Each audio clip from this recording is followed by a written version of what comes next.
Welcome back, ladies, gentlemen, and NB friends, once again to another episode of Talkōbon. It is another very cozy morning. It's been very cold here the past few weeks. It has finally decided to let up a little bit. It's still cold, but it's less cold this morning. We are finally moving into the springtime. Today we are talking about a manga that I feel like a lot of people are going to say, you don't have to talk about this one. Everybody knows about it. And I'm actually more and more surprised every day that people don't know about it. And I think that's why I want to talk about it, especially with the new adaptation coming out. There's a bunch of stuff that I've talked about that has gotten an anime announced within the past year or so. This one is no exception. Today we are talking about Kaiju number 8. Without further ado, let's talk about sponsors, baby. Stop what you're doing right there. Are you listening to this in the background? Are you going over and playing a video game while you're listening to me talk about manga? What if I told you you could get paid to play that game? That's right, ladies and gentlemen. Today's sponsor is freecash.com. Freecash.com is a website you can go to and get paid to play games, take surveys, and even test apps. After doing individual offers, you will be credited a balance into your freecash.com account. Completing offers into Freecash literally shows you exactly how much money that you earn from each individual offer, and you can withdraw those to a bunch of different things. Anywhere from PayPal to direct bank transfers, all the way to things, my personal favorites, like Steam, PlayStation, Xbox, Nintendo, even Valorant points and League of Legends points. If you want to get those skins, this is a very easy way to do that. Apparently, they've also added DoorDash and Minecraft since the last time I've recorded this ad spot, so hey, that's pretty cool. So if you'd like to get started earning some free cash today, head on over to freecash.com/r/BaronJ or use code BaronJ when you sign up. Get started making your free cash today. All right, Kaiju number 8. Kaiju number 8. Kaiju number 8. Kaiju number 8. Sorry. This is an interesting one. I like it a lot. It's been one of the more breakout series from Shonen Jump in the past few years. Written by Naoya Matsumoto, known for...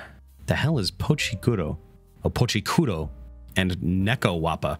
Oh, I've seen this one. I've seen this one around. Yeah, I've seen Neko Wappa. It's that's the one about a girl that becomes a cat god or something. Pochikuro, I don't think I've ever seen that one. I don't know if I've ever read that. How many chapters does that have? 43? Damn. How have I never heard of this? I'm gonna have to read that one too. Huh. But yeah, this guy sort of just hits you up front with a very, very interesting concept for a shonen that I'm still like grappling with. I'm trying to figure out what the end game is, or at least like what the next bit is, especially where they are in the manga right now. Let me break it down for you. Kaiju number 8, the world that it puts forward is one where kaiju, it's like your Pacific Rim, Godzilla, just monsters come and attack all the time. There's a defense force for them. They use very powerful weapons to destroy these kaiju. And then there is a force of like cleaners, which is an interesting sort of, oh God, there's a, what is the name of that? There's a Marvel series, there's a Marvel comic that is sort of in that same vein of there's the cleaners that come up afterwards after the superheroes battle, and I cannot think of what it's called. It's going to drive me crazy. I'll think of it later. But yes, the titular main character named Kafka Hibino, which is a nice little nod. Kafka is, and I don't know if anybody knows this, this is your fun fact of the day. Kafka Hibino, the main character of this series, is based on, or rather the name. So this is your fun fact for the day. Kafka Hibino is named after Franz Kafka, the author, the German author that wrote Metamorphosis, the story about the guy that turns into a beetle. There's memes of this that you've seen probably around where it's like the guy in bed that's just this giant fucking bug. That's what Kafka is named after. Anyway, he's a member of this cleaning force that, you know, cleans up after the monsters. They have to put on like full protective gear and crap. He works with a friend of his. There's like a sort of a scaling level of, there's like Hanju, Kaiju, Daikaiju. So it's like your A, B, and C class level kaiju, depending on how strong they are. So yeah, he's a member of the anti-kaiju defense force or whatever. And he is the cleaning crew but he used to want to be in the main defense force with this girl he knew named Mina, who is now like a super captain. He just keeps failing the exam over and over and over again, and it's just not working out well for him. He meets a buddy in the cleanup crew, and they sort of reignite each other's passion for wanting to be in the defense force fully. But in Kafka's case, he kind of knows he's probably not cut out for it.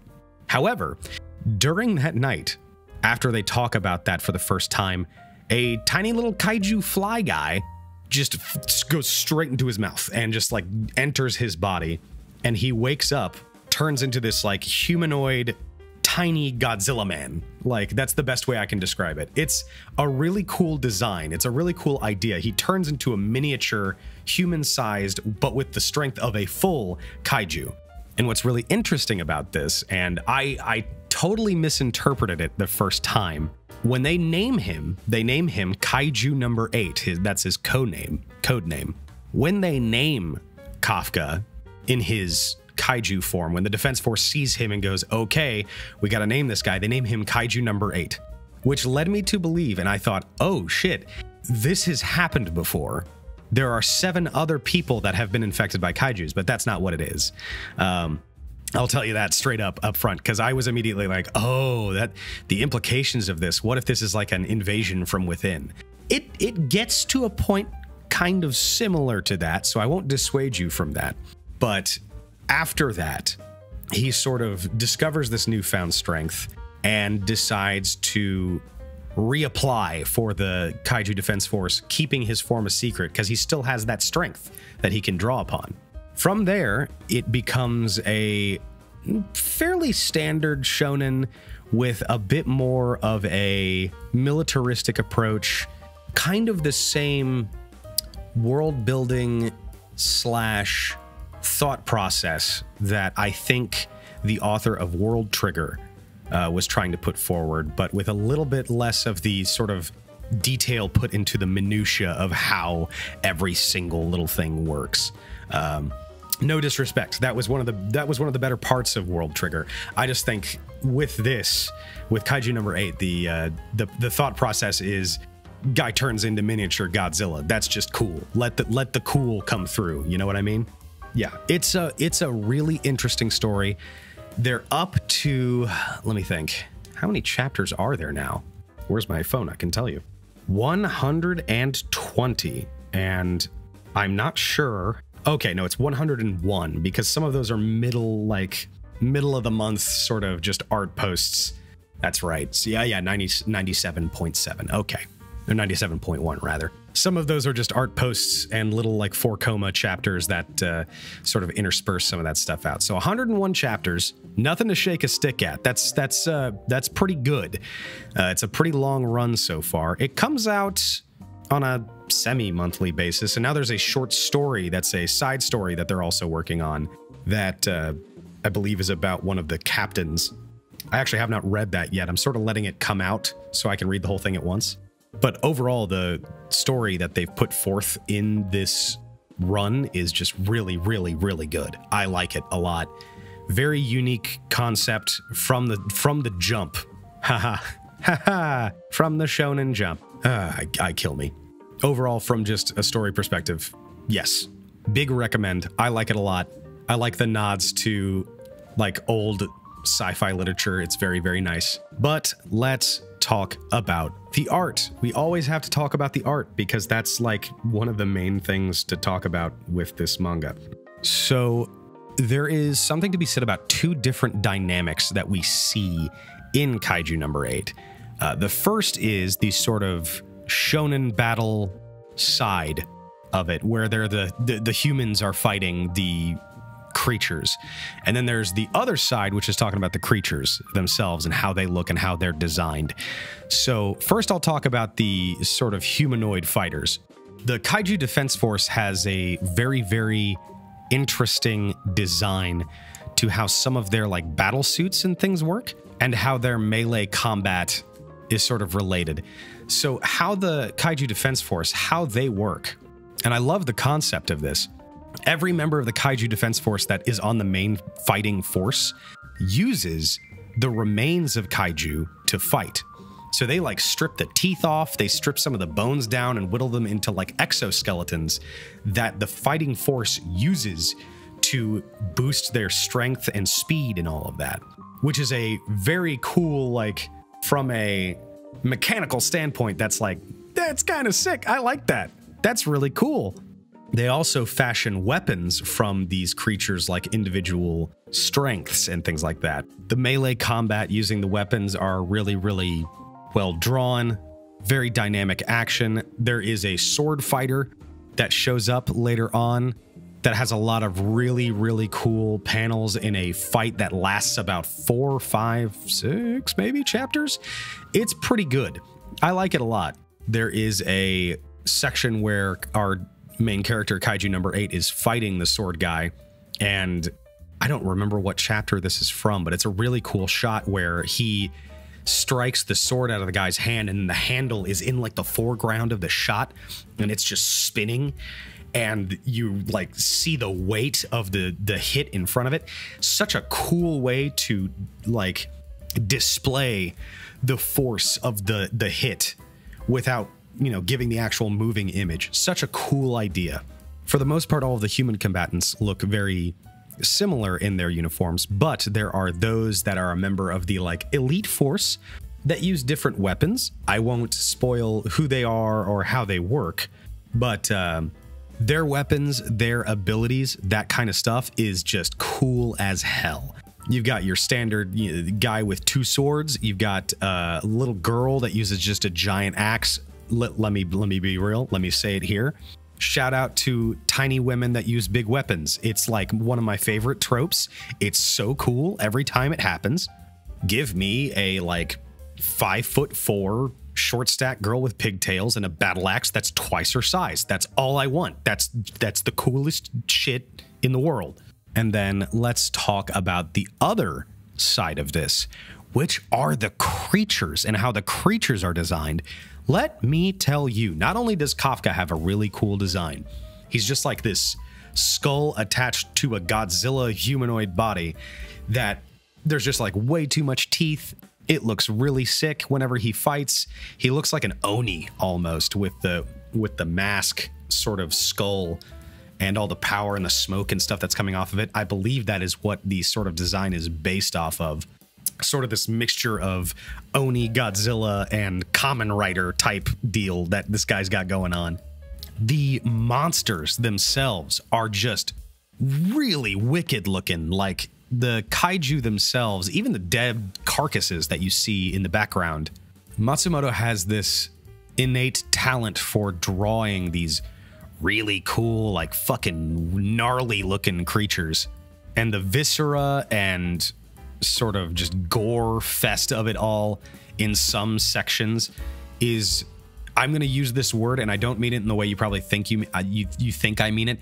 The tastefulness of it, the way it like sort of borders the line between like this is gore for the sake of gore and this is like sort of creature feature level of gore. It's a very nice balance to draw in like what it is, which is a shonen manga. At its core, it's a shonen manga. So you get this really cool level of like, oh yeah, there's blood and there's like violence and stuff like that, but it's, you know, people fighting Godzillas and stuff.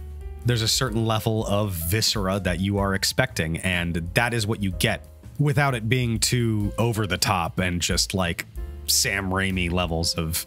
Not to say that I don't enjoy Sam Raimi, he's a master of his own craft. I'm just saying sometimes it's a little over the top, but great art overall.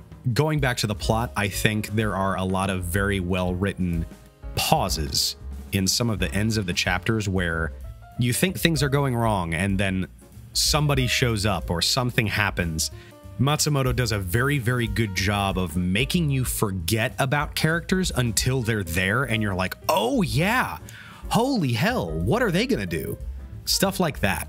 Like the master of the positive twist, where it's like, you think that everything has gone completely wrong and there's nothing that can happen, and then all of a sudden, oh, there's the character that you've seen training off screen for like 3 months. Like 3 months ago, there was a chapter with this guy in it. And then 3 months later, you've forgotten all about him, and there he is. It's like, oh yeah, our boy's back. How the hell what's he gonna do? Just an absolute masterclass in just giving that game away and just saying, oh, don't worry about him. By the way, he's back. The adaptation is coming soon, and I am very, very curious to see how they do with it, because the trailer looks nuts. It's IG, right? It's production IG? I believe it's production IG. Show me the Annie list.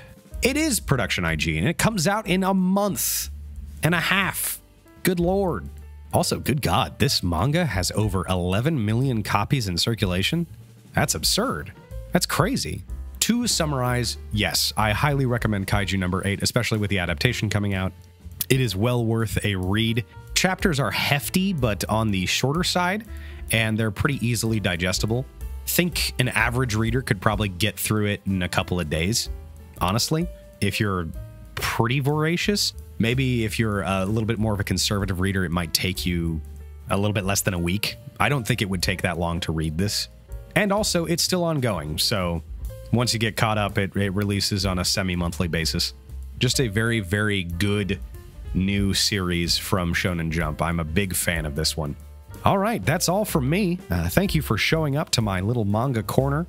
Please take a look at our sponsor again if you want to support the show. And thanks, y'all. Bye-bye.